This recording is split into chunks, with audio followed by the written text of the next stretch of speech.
Almost 200 climbers are trapped on Mount Everest when the Nepalese earthquake strikes. Whoa, inside! 18 people die on the mountain. Keep down! Under the table! But some have a miraculous escape. Must be an earthquake. I'm one of the survivors. This is the story of what happened to me on Everest and what I found in the country below.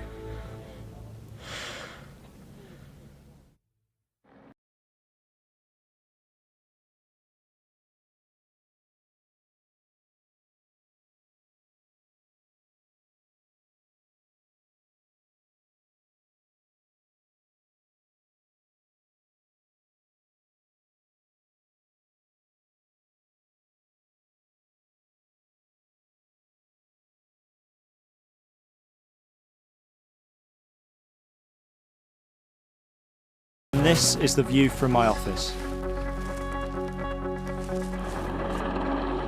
I'm here to film the British Army Gurkhas as they try for the summit. So we're now heading over to the Gurkha expedition tent. They're a very friendly bunch, so we're going to say hello to them.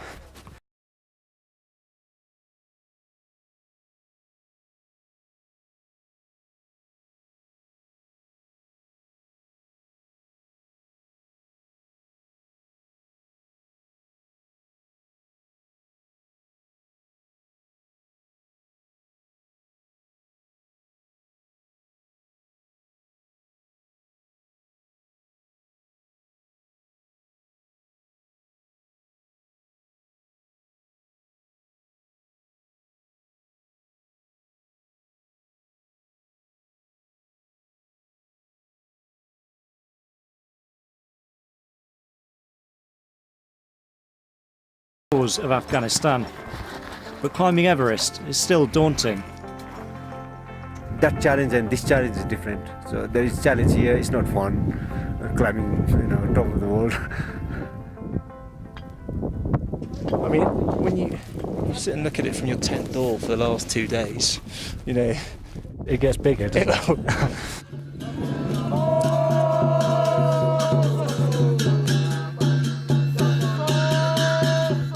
The Sherpas are our guides and protectors.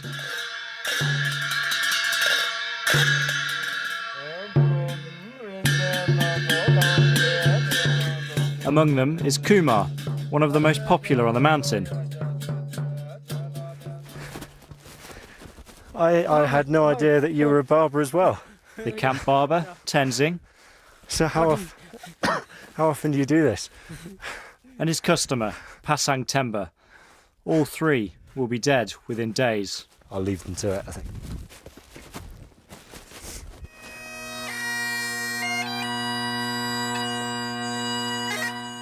The next staging post is Camp 1.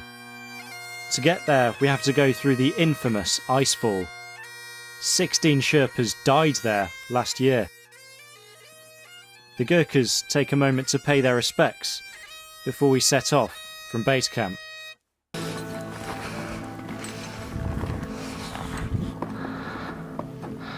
It's a 7-hour climb through a glacier riven with crevasses. The towers of ice are constantly moving.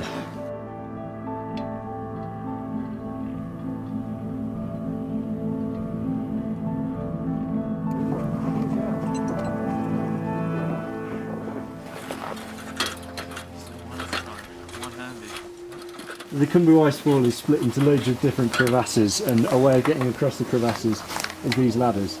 There's quite a big drop down there.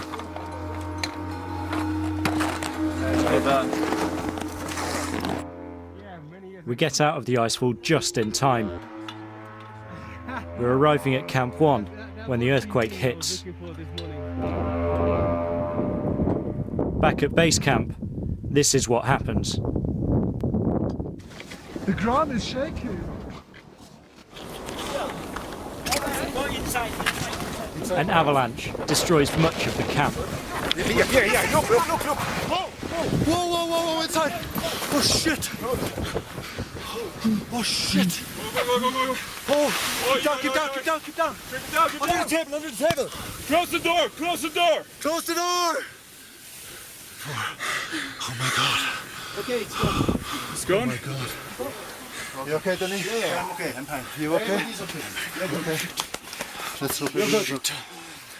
That's big. So many people came on today. I know. Yeah. What was that? Was that an earthquake? Yeah. Must be an Must be. earthquake. Oh my god.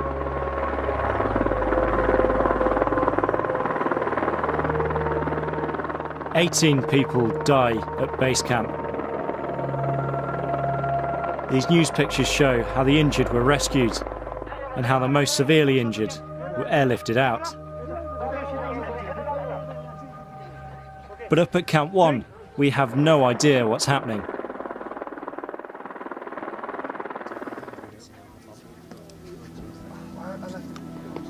The avalanche has cut us off from the rest of the world. It sounded not like a avalanche that I know of.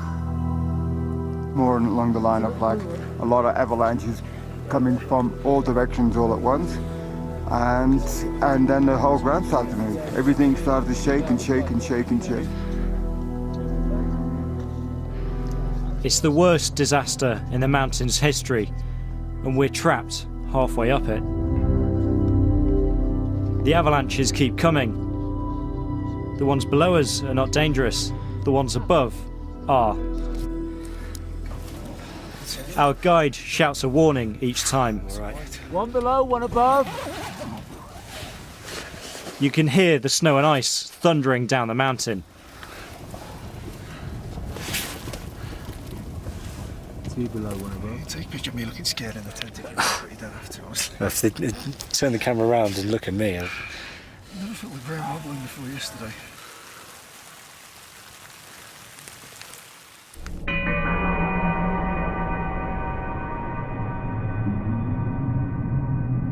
Camp 1 is always dangerous. It's so prone to avalanches, you only stay for 18 hours on a good day. Almost everybody thinks we're going to die. We try and carry on as normal. How many guests do you have in there? We have one full and one part. We're fine. Yeah. Thank you, Tunde. Our Sherpas help keep us all alive. We're surrounded by 3 of the world's tallest mountains. We have no way out, and food supplies are running low. what does that say? We're going to stick up here for 4 days, like. I was going to say eat my shoes, but you can't eat these. Water is vital at altitude, and the precious gas to boil snow is running out.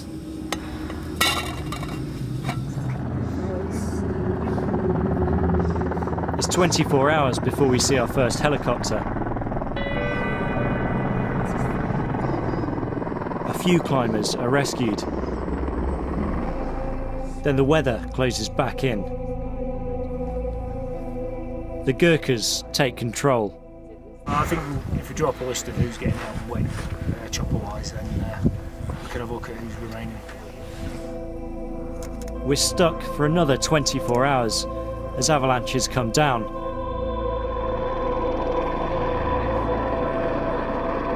Then another helicopter gets through. I'm on my way.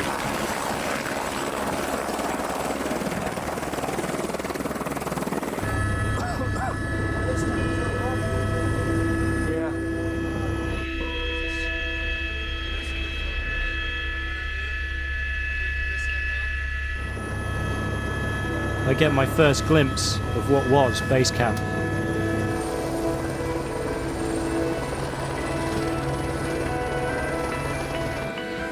It's unrecognisable from what we left behind. Amongst the random objects strewn down the mountainside is an old sofa. It allows me a moment's rest.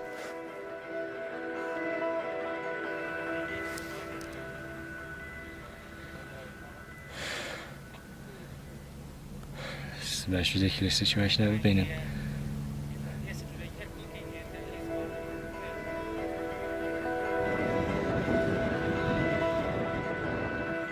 The area where the Gurkhas had left their tents has been wiped out. Those near it are either dead or injured. We just knew how bad it was because we looked over to the Gurkha camp and it was flat. There was nothing, it was just nothing. And I came back to the camp and found the guys. A couple of them were still alive, but they were really bad. My tent was also directly in the path of the avalanche. If I'd been at base camp, I would have been killed. That was my tent. I would have been so dead. But still, the enormity of the event is only just sinking in. I had global news on to me. I said, I think we're flying into Kathmandu today. Because of course it's like, you know, the #1 story all over the world kind of thing. Yeah. Then it's my turn to leave Everest. Yeah. Yes, I'm going to send Tom now, and I'm going to send the bags. Okay, cheers. The bodies of the climbers are covered with orange tents. It's the last thing I see before I leave. Among them, Sherpas Kumar, Pasang Temba and Tenzing. Away from the mountain, the devastation is far worse. More than 8,000 people have died.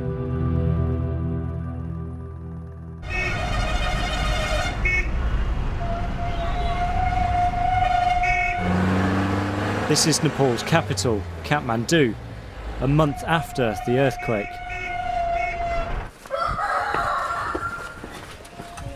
Namaste. I've come to meet Tenzing's family. Chiri. Prima. Their father started work as a Sherpa on Everest just 2 years ago. Tell me about Tenzing. What was he like as a person? काम राम्रो गर्छ सबै के ठीक बानी राम्रै छ सबै छ अनि अब के गर्नु अब त्यस्तो भयो यसको मनमा त्यस्तो थियो हामी नि आइसरे दुःख गरेर कामेर हामी अब जग्गा किन्छु अरु जस्तै अब साथीहरु जस्तै अब भन्छ नि अनि हामी नि आइसरे बस्नु पर्छ अब मलाई मरेको अब मर्यो भने त अब छैन मरेकै उ भने म त आउँछ होला मात्रै लाग्छ आउँछ होला मात्रै लाग्छ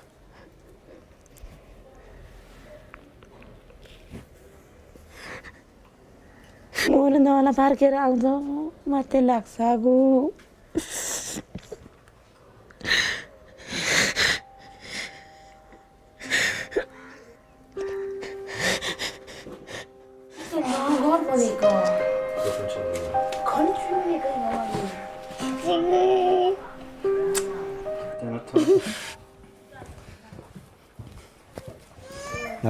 Nice day.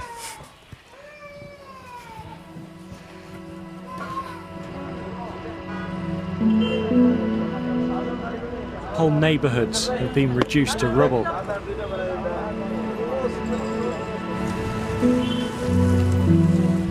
Everywhere you go, you meet victims of the earthquake. This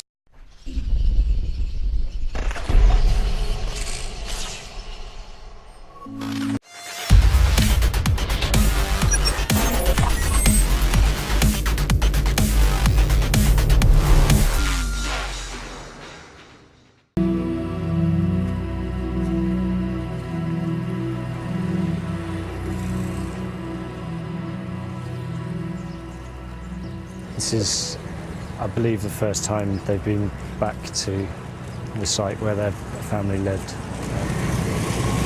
It's not exactly going to be easy for them.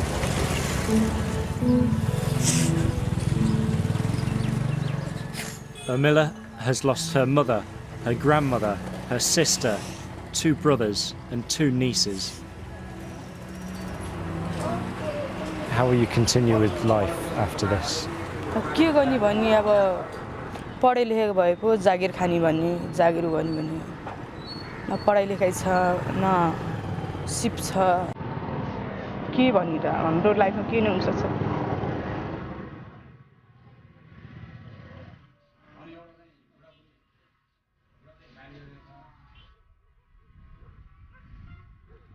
The buildings still standing are often dangerous. Hundreds have taken refuge on this golf course.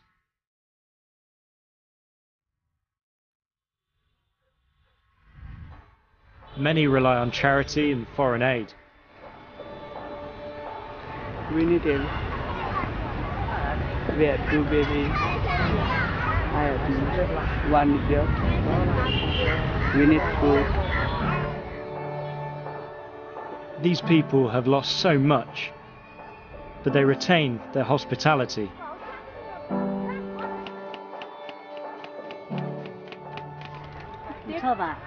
I'll try some, but it's yours. All right.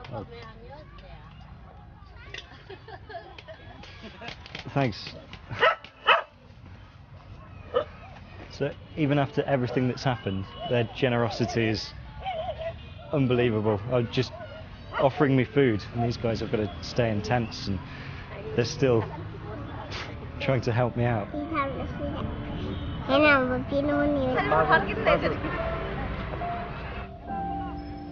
If anyone can put this country back together, it's these people.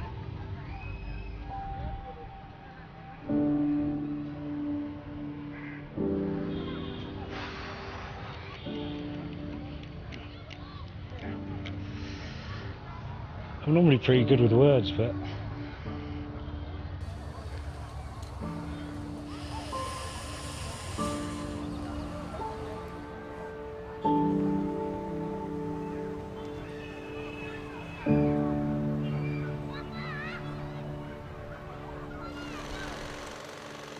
it's not just Kathmandu that has been devastated. Much of the country is in ruins.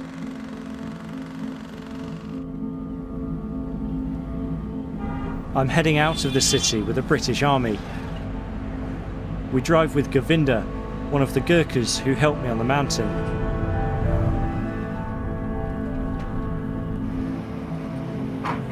So at the moment we're trying to catch up with a couple of Gurkha Land Rovers to go to the village of Preeti to deliver aid. It's the first time aid's been delivered in this particular place.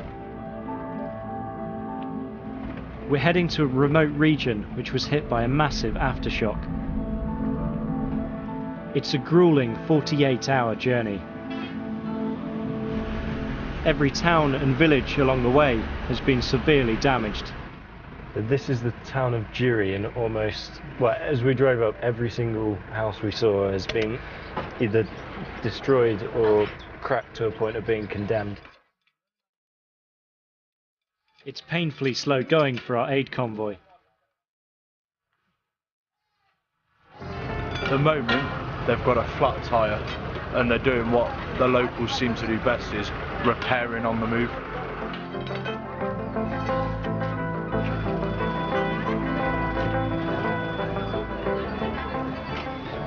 So what we're planning on doing is going out to this area for 2 days. And that will give the Gurkhas a chance to work out exactly how much damage there is and what they can do to help the people there, and us a good opportunity to see how they do it. And we've stopped already.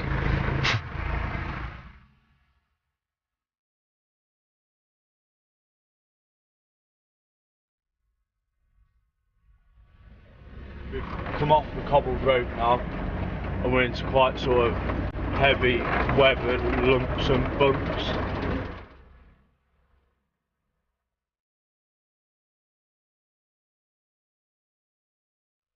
As the roads get worse, the aid lorry struggles to make it up many of the hills.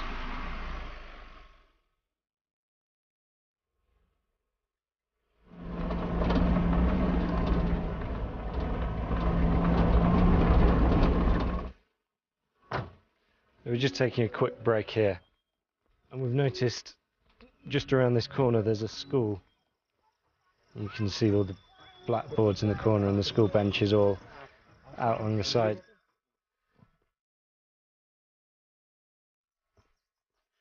A few kids have come to say hello. You can see where the roof is all collapsed over there and all the walls caved in everywhere.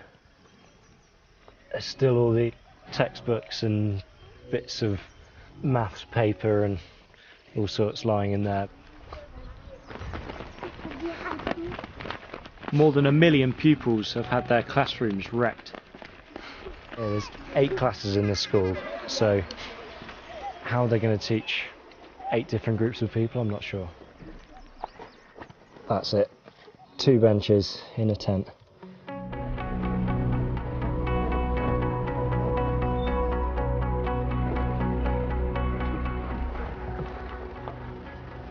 They're in another destroyed village.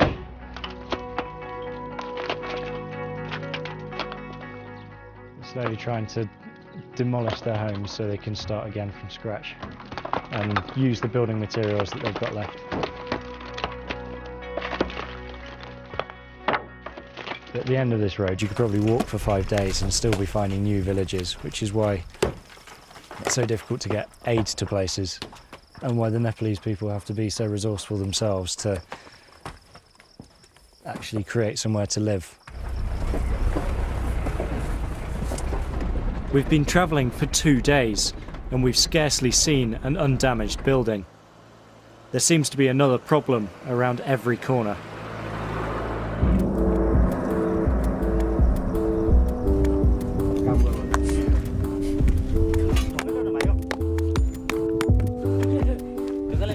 The Nepalese people are rebuilding the country stone by stone. The further we go away from the main road, the more people are helping themselves. And this is rebuilding the road so more supplies can get to them, so more people can help them. It's quite ingenious the way they make it. They just hammer rock straight on top of the dirt.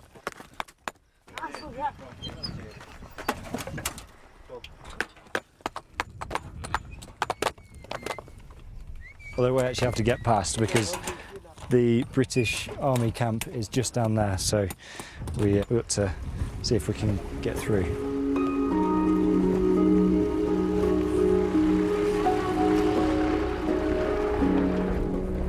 We're just heading on the final stretch to the village of Preeti.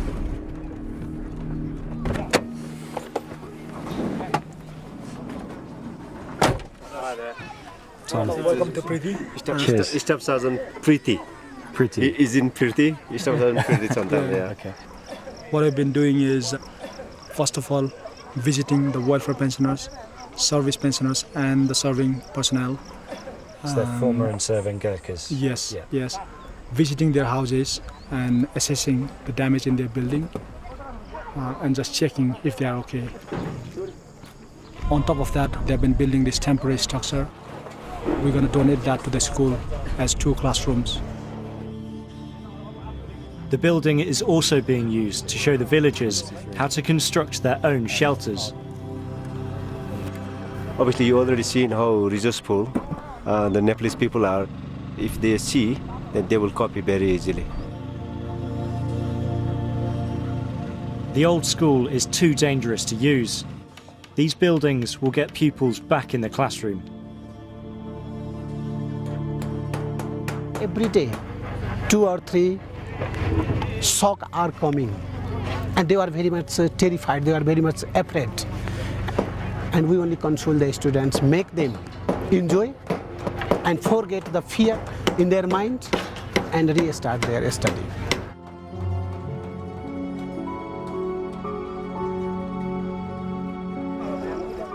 The Gurkhas give materials to the families of soldiers to help them put up shelters.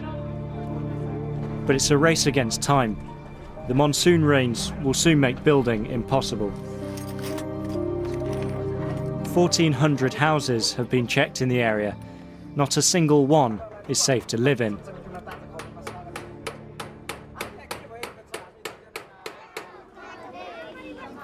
Another 6 classrooms will still be needed for all these pupils. Here 2-3 class students sitting under that tent.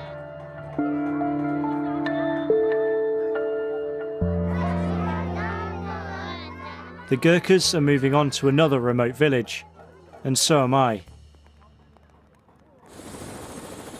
I'm still haunted by Everest. There's one last thing I need to do. I want to visit the family of Kumar, another of the Sherpas who died on the mountain.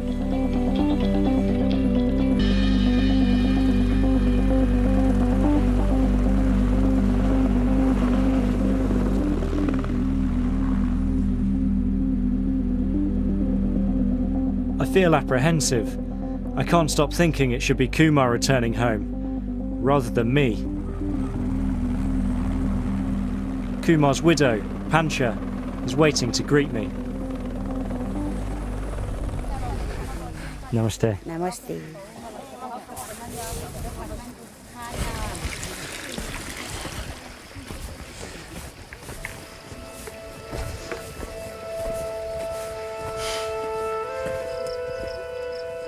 We walk 2 miles up the valley. Her home is perched on a hillside. It's a different world from Everest. This is somewhere Westerners almost never come. How did you find out the news Kumar had been killed?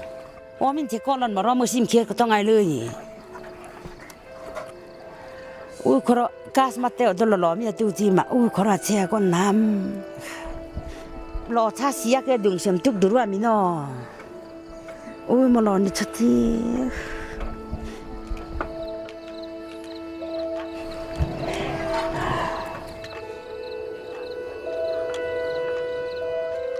Pancha is surrounded by her family, but there's obviously a deep, entrenched sorrow. Despite all that they're going through, I'm still offered food and a place to stay overnight. Once again, I'm touched by their hospitality.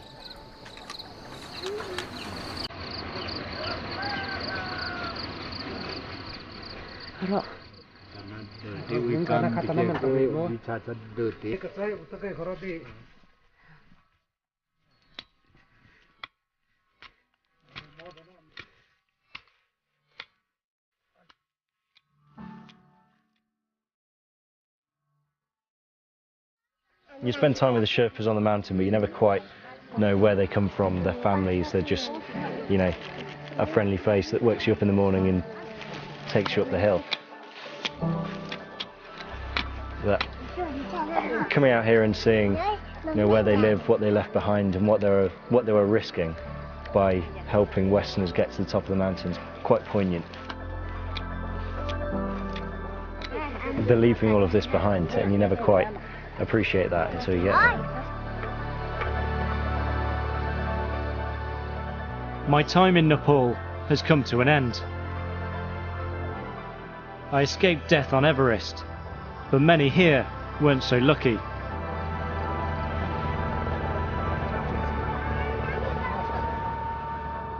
And for those left behind, the struggle to rebuild their country is only just beginning.